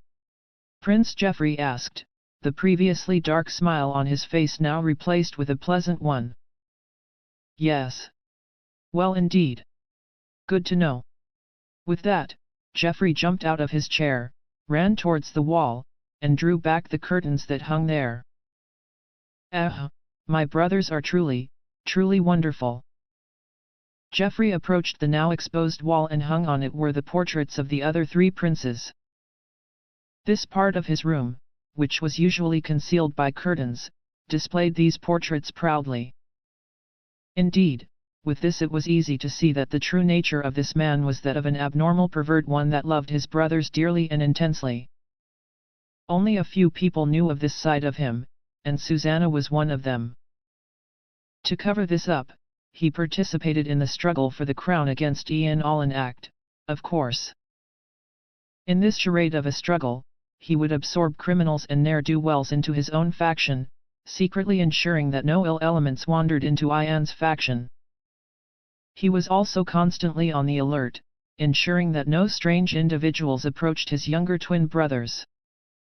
Jeffrey Stewart only had one wish for his beloved brothers to happily live in peace. To that end, this perverted prince would pull out all the stops. Yes, he would really do anything.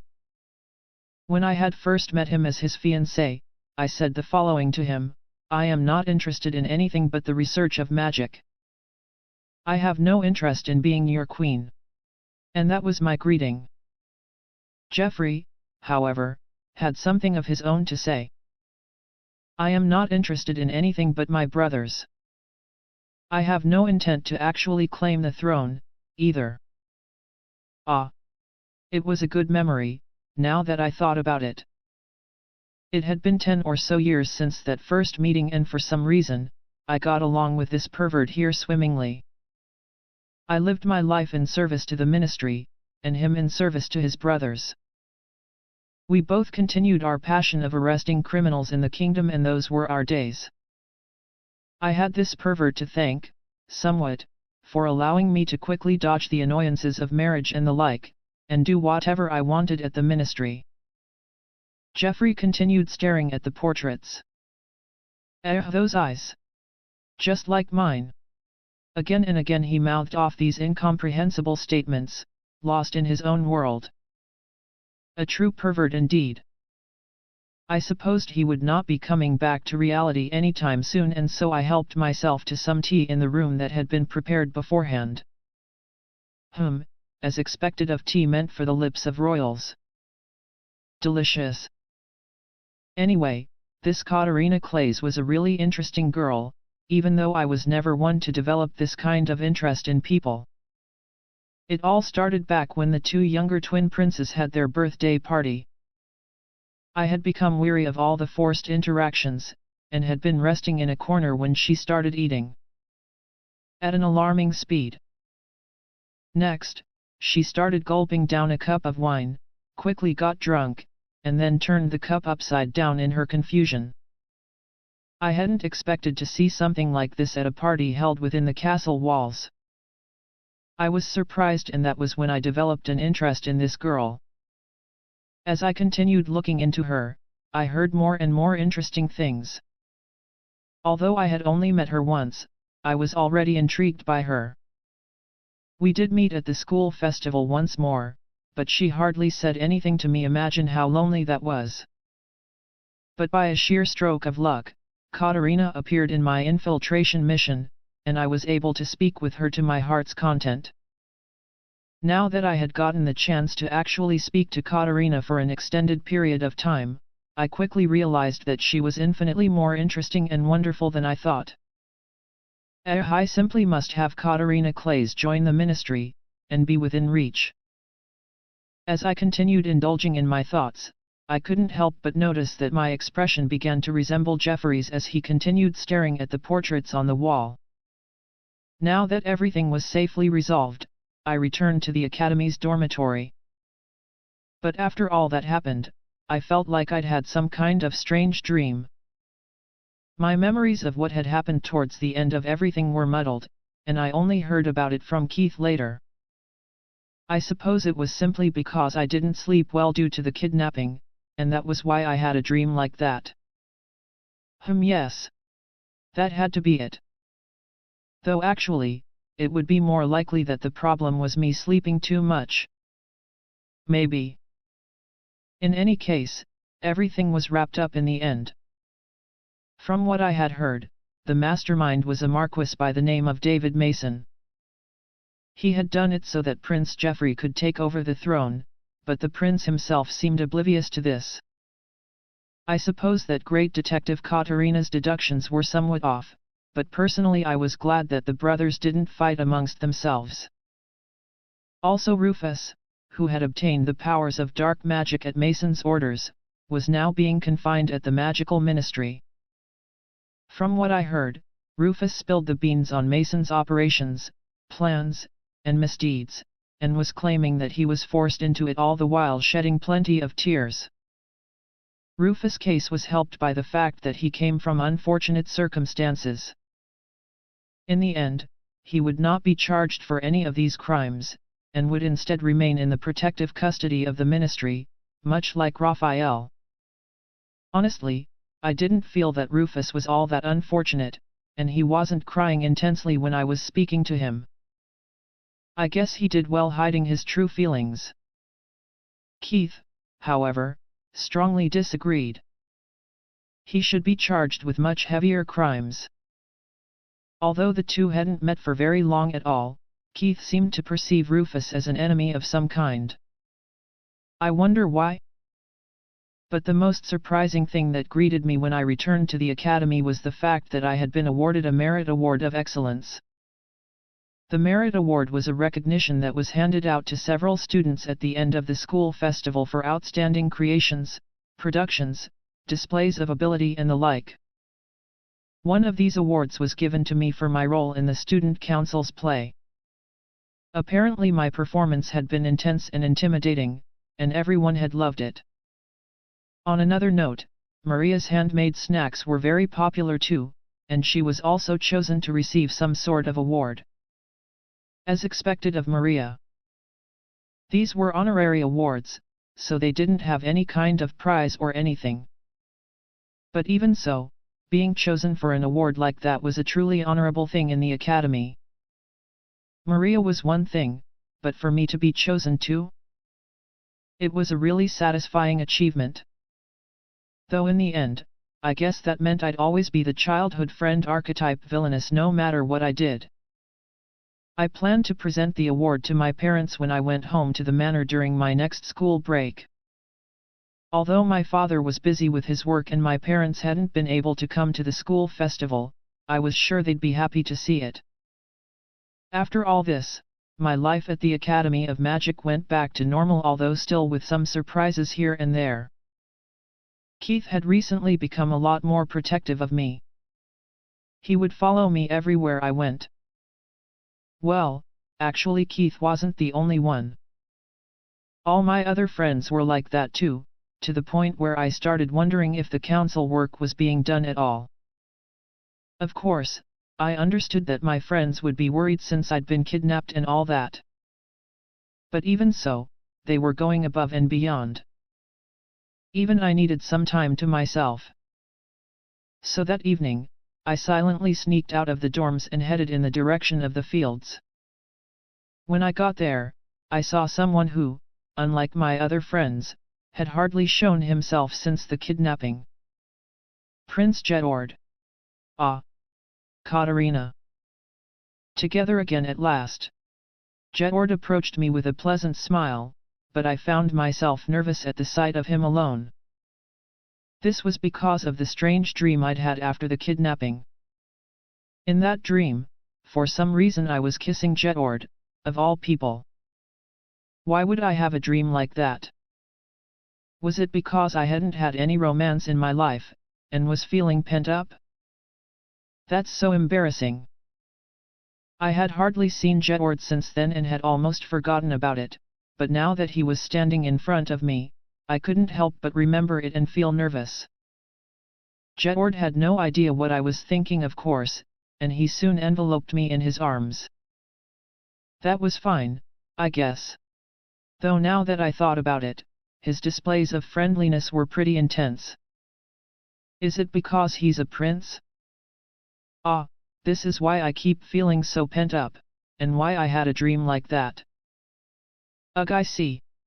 It's all Jedward's fault. So much has gotten between us. It has been most lonely being without you, my beloved princess. Those last words were what Jedward, playing the role of the prince, said to Maria's heroine in the council's play. They were sweet words, yes, but there wasn't much of a difference between that and what Jedward said normally. He was always talking like that. In fact, he often whispered things in my ear, like he was doing now. This was how it always was, but hearing such suggestive words right in my ear made my face heat up. Maybe it was because of my dream. I couldn't look at Jedward normally anymore, and instead felt flustered and embarrassed. For some reason, Jedward's eyes seemed to sparkle as he saw my hesitation. Oh, quite the rare response, Katarina. I suppose even you would become aware of it, given what has recently transpired. Recently? What does he mean? Oh no. I just had a strange dream the other day. A dream? Yes, a dream where you and I, It's no good. I was overwhelmed with embarrassment and couldn't find the words. I could only feel my voice rumbling, stuck in my throat, and my cheeks were burning up. My eyes were practically spinning. I was looking around nervously, and almost felt like I was going to tear up. After all, I had zero experience with romance in my previous life. I hadn't even had the chance to talk about love and all that stuff with my friends. Ugh, if only this were happening in a two-dimensional space. I could handle it then. But to have an impossibly handsome prince who looked like he'd just stepped out of a fairy tale staring at me at such a close range. All while I was thinking about the word kiss, I could hardly even speak. And anyway, if I told him something like that, I'm sure he'd see me as a disgusting, desperate person, which would be even more embarrassing. But for some reason, Jedward looked delighted at the sight of my currently shaken self. I wondered if he realized it, but his cheeks were red now too. Hey? But why? Did my embarrassment spread to him? So, Katarina, pray tell, what kind of dream was it? Jedward asked with a blissful expression. And then, just like in that dream, he moved his face close to mine and I suddenly felt a soft sensation on my lips. This was... An exclamation from me finally made the strange object move from my lips, but Jedward simply continued laughing, as if he was pleased. So you had thought it was a dream? But I assure you what happened just now, and what happened then, neither of those were dreams. But why? I'm only Jedward's fiancé, so he can ward off other ladies, right? Why would he kiss me then? Is he just messing with me? Actually, wait. Isn't Jedward a character who has that kind of personality? I presume you are asking about the kiss, yes? But of course, Katarina, it is because I love you so. Love. What does he mean by love? That. Jedward placed a hand on my face and grinned, and I felt like I was going to melt into a puddle. Haha, so you have noticed it at last? Ah, Katarina. I am very happy indeed. Lost in my confusion, I could see Jedward's face approaching mine once more. Hold it right there. Don't you dare get any nearer to Big Sister. Please, move out of the way, Master Keith. I fully intend to start with a round of attack spells. Wait, Mary. What do you think you're doing?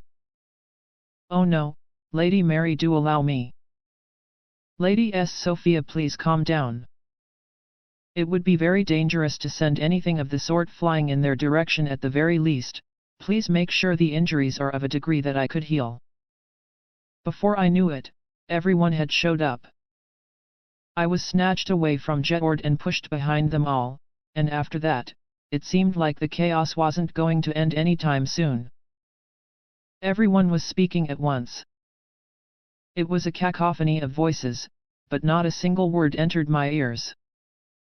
He said that he loved me, though does this mean that it was a confession?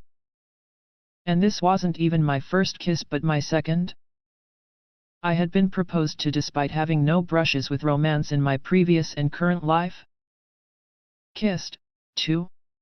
And on top of all that, my partner was none other than a handsome prince from an Otome game. To begin with, Jedward was an impossibly difficult character to romance. Even Maria, who was a wonderful character herself, had difficulty doing so in the game. There was no way this could be really happening. Perhaps this is a dream after all. With that thought in mind, I gave myself a good pinch and it hurt a lot. It would seem that this was reality after all. As I stood there, stunned, I felt like I heard a familiar voice, the elated voice of my best friend from my previous life. Congratulations on successfully romancing the black-hearted prince.